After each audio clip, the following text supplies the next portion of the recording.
একদিন আমরা হঠাৎ করেই চলে যাই মৌসুনী আইল্যান্ডে। তো যাওয়া থেকে শুরু করে গিয়ে কি কি করলাম আমার পুরো এক্সপিরিয়েন্সটা চলো তোমাদের সঙ্গে শেয়ার করা যাক এই ভিডিওটাতে। Hello guys, welcome back to my YouTube channel. তো এখন কটা বাজে আমি তোমাদের দেখাই, ওয়েট। সো এখন বাজে 4:30, ভোর 4:30। আর এখন কি করছি আমি? তা আমি এখন হব রেডি, কারণ আমরা এখন বেরোবো। সত্যি বাইরে এখনও মানে ঠিকঠাকভাবে আলোও ফোটেনি, পুরো অন্ধকার। আর হ্যাঁ, এখন আমরা বেরোবো। গাইস, আমি হয়ে গেছি রেডি, তোমরা দেখতেই পাচ্ছ। একদম নর্মালভাবেই রেডি হয়েছি, এরকম একটা শার্ট আর একটা ট্রাউজার পরেছি। মানে যেহেতু এত সকালবেলা বেরোচ্ছি, আর সারা রাত ঘুমানো হয়নি লিটারালি। আর 1 ঘন্টা ঘুমিয়েছি, তারপরে উঠে গেছি। এখন তো রেডি হয়ে গেছি। তো এত পরিমাণে বেকার লাগছে না, কি বলবো। কিন্তু প্ল্যান যখন হয়ে গেছে তখন যেতে তো হবেই। আর আমাদের প্ল্যানটাও অ্যাকচুয়ালি হঠাৎ করে হয়েছে, তাই জন্যই এত সমস্যা। যাই হোক, তো চলো এবার বেরোনো যাক। সো এই ভোর রাতে বেরিয়ে পড়েছি আমরা রাস্তায়, আর এই শীতের মধ্যে কি ঠান্ডা। সো নিজেকে দেখানোটা ইম্পর্টেন্ট একটু।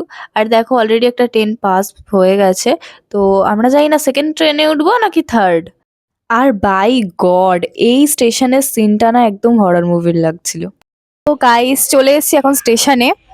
এখন ওয়েট করছি ট্রেন আসার কথা কি 6টার দিকে আই থিঙ্ক, বা তার আগে আছে কি না সেটা আমার বাবা টিকিট কাটবে and দেখতে গেছে। ততক্ষণ ওয়েট করি এখন বসে বসে, আর কিছু করার নেই। কিন্তু আমার ঠান্ডা লাগছে না, উপরে পাখা চলছে। হ্যাঁ। সো খুব একটা ভিড়ও নেই স্টেশনে, ফাঁকা ফাঁকাই, এত সকালে তো ওই জন্য ওয়েট করি। ফাঁকাই বলতে গেলাম। 2000 years later. আমরা সত্যি অনেকক্ষণ পর ট্রেন পেয়েছি। আর তারপরে উঠে জায়গাও পাচ্ছিলাম না, অনেক কষ্ট আর যুদ্ধ করে তারপর জায়গা পেয়েছি।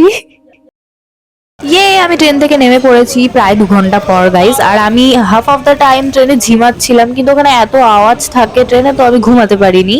সো আমার মানে মুখটা দেখেই বোঝা যাচ্ছে আই এম সো টায়ার্ড, কিন্তু আমার খিদেও পেয়ে গেছিলো। সো খাওয়াটা ইম্পর্টেন্ট গাইস। তো আমি এখন খাচ্ছিলাম আমার পছন্দের একটা বিস্কিট। সো এই যে নামখানা স্টেশনে পৌঁছে গেছি। আর আমি একটাও ব্যাগ বইনি গাইস, ভিডিও করার অজুহাত দিয়ে। আর দেখো আশেপাশে কি সুন্দর এনভায়রনমেন্ট। তো এখন ট্রেন থেকে নেমে গেছি। এবার টোটো না কি ধরতে হবে তোমার? টোটো। হ্যাঁ, এই যে তোমায় দেখাচ্ছি, পুরো লাইন দিয়ে রয়েছে এখানে অনেক। পুরো মাথা খারাপ হয়ে গেছে, এত মানে ভিড় ছিল প্রথমে, তারপরে তো জায়গা পেয়েছি, কিন্তু মানে মোটামুটি 2 ঘন্টা মতো লাগলো আমাদের বাড়ি থেকে নামখানা। সো এবার টায়ার্ড লাগছে পুরো। এখানে চারিদিকে শুধু সবুজ আর সবুজ। সিরিয়াসলি এটা কিন্তু কলকাতায় দেখা যায় না। তারপরে উঠে গেলাম টোটোতে। মানে স্টেশন থেকে মেনলি এখানে টোটোই অ্যাভেলেবেল বেশি। তো তারপরে এই সুন্দর ভিউ দেখতে দেখতে আর ঝাঁকুনি খেতে খেতে আমরা পৌঁছাচ্ছিলাম কোথায়, সেটা তোমাদেরকে পৌঁছেই না হয় বলি, ঠিক আছে। তো দেখো এখানে হচ্ছে, এটা কি বলে, নদী তো হ্যাঁ। তো এখানে কত জাহাজ, মানে আমার এই জায়গাটা সব থেকে ফেভারিট। সো গাইস, আমরা এখন পৌঁছে গেছি হুজ্জুতির ঘাটে। এই নামটা শুনে না আমি প্রচন্ড হেসেছি, কারণ এই নামটা প্রথম শুনলাম, কারণ প্রথমবারই মৌসুনী আইল্যান্ড যাচ্ছি আমরা। তো দেখো এখন নৌকায় উঠে পড়েছি। আর একটা সিক্রেট বলবো তোমাদের, আমি কোনোদিনও নৌকায় উঠিনি, এই ফার্স্ট টাইম। আর এখানে যতটা হাসি মুখ দেখাচ্ছি না, আমি এতটাই ভয়ে ছিলাম।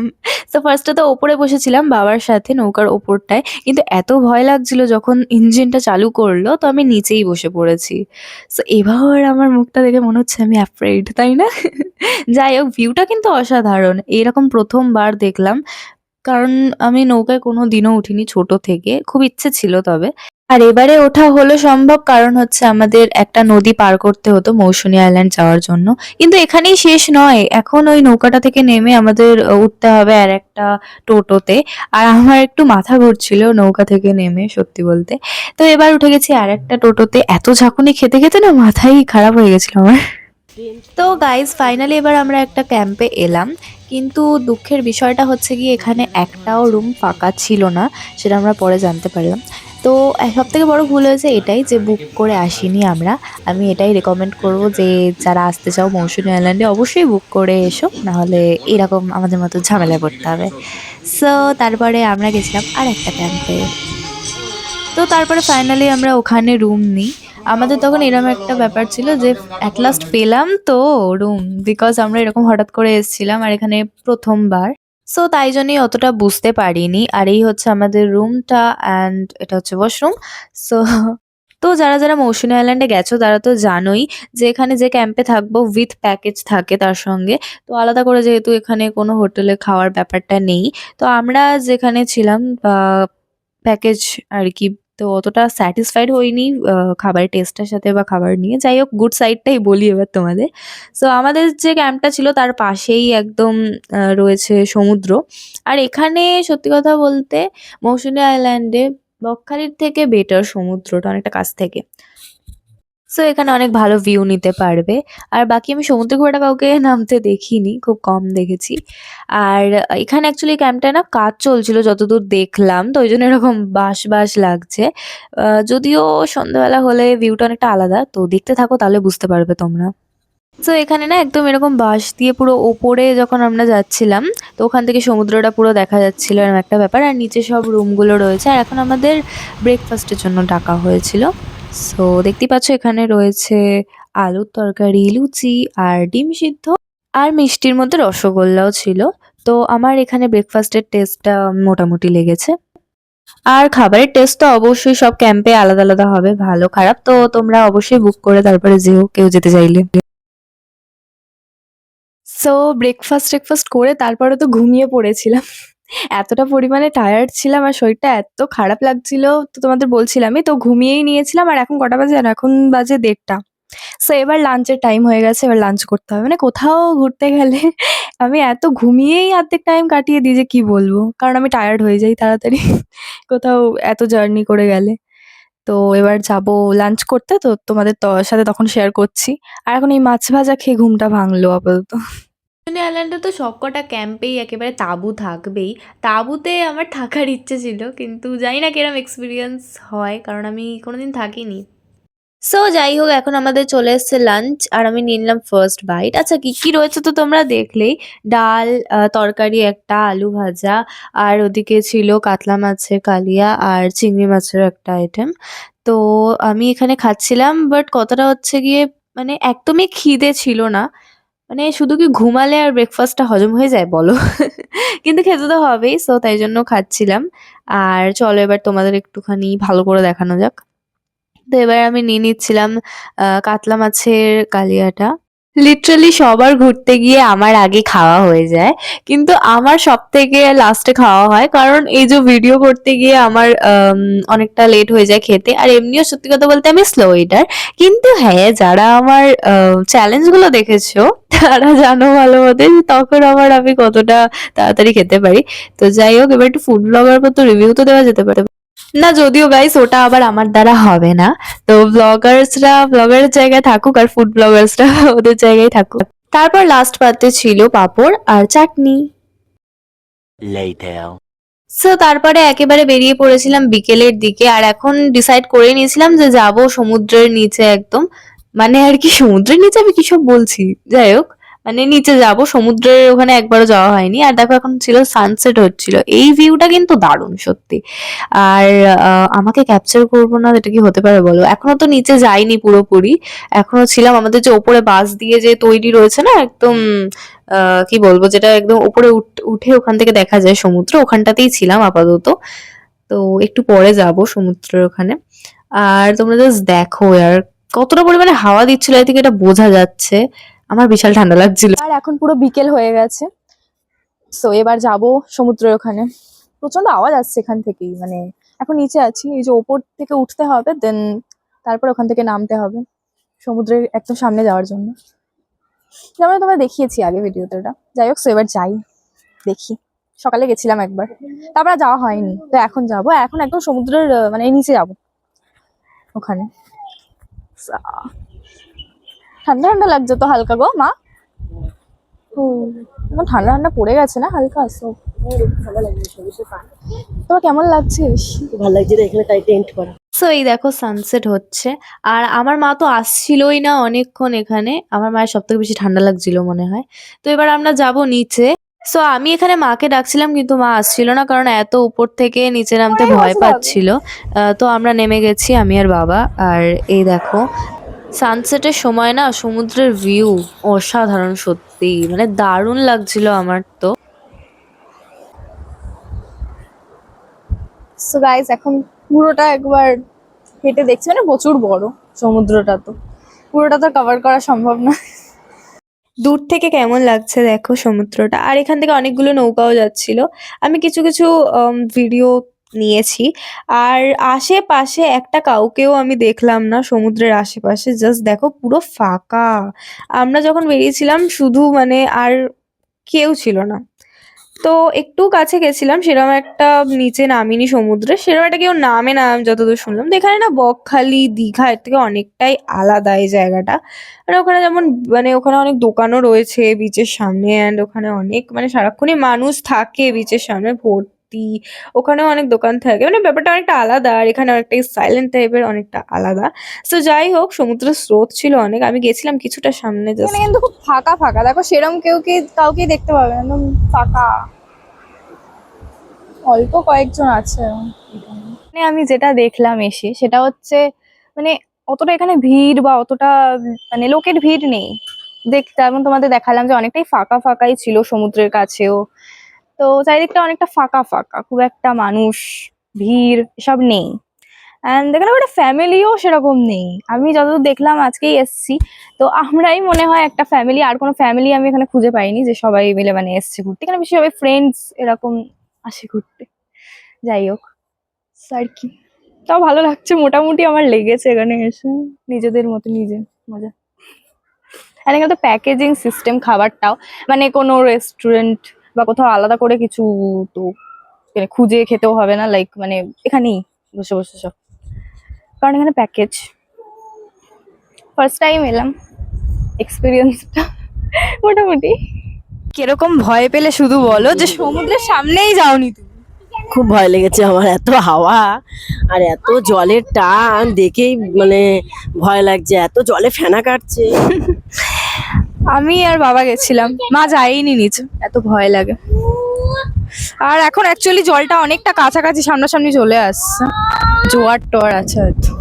সমুদ্রের কাছে তো যাইনি, এত উঁচু থেকে নামতে হবে বলে আর জোয়ার চলছিল বলে। তো আমার মা হচ্ছে একটা পুকি, আমি কি এটা বলবো? কারণ এখন দোলনা চড়ছে। ওটা এর থেকে সোজা মনে হয়। হ্যাঁ, ওটাই আমার বেশি ভয় লাগছিল, এটাই বলতে শুনি। আমি মানে দোলনা চড়তে বিশাল ভয় পাই, বিশাল ভয় পাই, আমি খুব কষ্টে উঠলাম। চালিয়েছো? সো গাইস, আমি এখন দোলনা চড়ছি, আর পাশে দেখো সমুদ্র দেখাও। আমার যদি এখানে সব থেকে ভালো জিনিস কোনটা বলতে হয় না, সত্যি আমি বলবো যে এই দোলনাটায় চড়ে আমি বেশি মজা পেয়েছি, সত্যি বলছি। সারা সন্ধে বলতে গেলে এখানেই ছিলাম আমি। সো তোমরা দেখো গাইস, এখন জলটা অনেকটা কাছাকাছি চলে এসছে সমুদ্রের জল। যখন আমরা নিচে গেছিলাম তখন কিন্তু এতটা কাছে ছিল না, বাট এখন এই বাঁশগুলোর পুরো কাছাকাছি চলে এসছে জল, আর প্রচুর স্রোতও ছিল। মানে এই গাছগুলো অনেক বেশি দেখছি, যেদিকেই তাকাচ্ছি এই গাছগুলো ভর্তি। Later. সো গাইস, এবার হয়ে গেছে অনেকটাই সন্ধে, তো এখন দেখো চারিদিকে লাইটগুলো জ্বালানো হয়ে গেছে, আর এবার অনেকটা বেটার লাগছে, তাই না? আমি একটু অবাক হয়ে গেছিলাম যে আমি অতটা কি দেখিনি যে এতগুলো লাইট এখানে লাগানো আছে। সো যাই হোক, আমি মানে বসে বসে হাওয়া খাচ্ছিলাম, দিব্যি হেভি লাগছিল সত্যি। সো এখানে তোমরা দেখবে যে একটু ফাঁকা ফাঁকা পুরো চারিদিকে, বিকজ আমরা যেখানে লাস্ট অব্দি পেয়েছিলাম রুম অ্যান্ড থেকেছি ওখানে না মানে আর কেউ সেরকম ছিলই না বলতে গেলে। সো মানে মনে হচ্ছিল যেন পুরো ক্যাম্পটাই আমরা বুক করেছি একদম নিজেদের জন্য পুরোটা। বাট আমার ভালো লাগছিল সাইলেন্টটা, ওকে। বাট পাশাপাশি দেখো অনেকগুলো ক্যাম্প রয়েছে, আর যেখান থেকে কিন্তু মানে সবাইকে দেখতে পাচ্ছিলাম আমরা, আর আমাদেরও দেখতে পাচ্ছিল সবাই। সো সমুদ্রের স্রোতটা দেখেছো, আর জল কিন্তু অনেকটা কাছে চলে এসেছিল তখন, মানে সন্ধ্যেবেলা টাইমটায়। আমি জাস্ট বিশাল, যদি কোনো একটা জিনিস আমার ভালো লাগে সেটা হচ্ছে সমুদ্র, আর মেনলি এখানে তো সমুদ্রটাই, তাই না? মানে সত্যি খুব ভালো ভিউটা পেয়েছি। আর এখন দেখো আমাদের সন্ধ্যেবেলা টিফিন চলে এসেছে, এটা হচ্ছে চা ছিল ফার্স্টে, আর মুড়ি মাখা, আর তার সঙ্গে হচ্ছে পেঁয়াজি। আর জানো, হঠাৎ করে আমার কিছু বন্ধুদের সাথে দেখা হয়ে গেল এখানে। সো বলতে গেলে আমরা সমুদ্রের তো পাশেই বসেছিলাম। তো ওখানে বসে, বসে কিন্তু এই মুড়ি, চপ খাওয়াটা বেশ ভালো লাগছিল।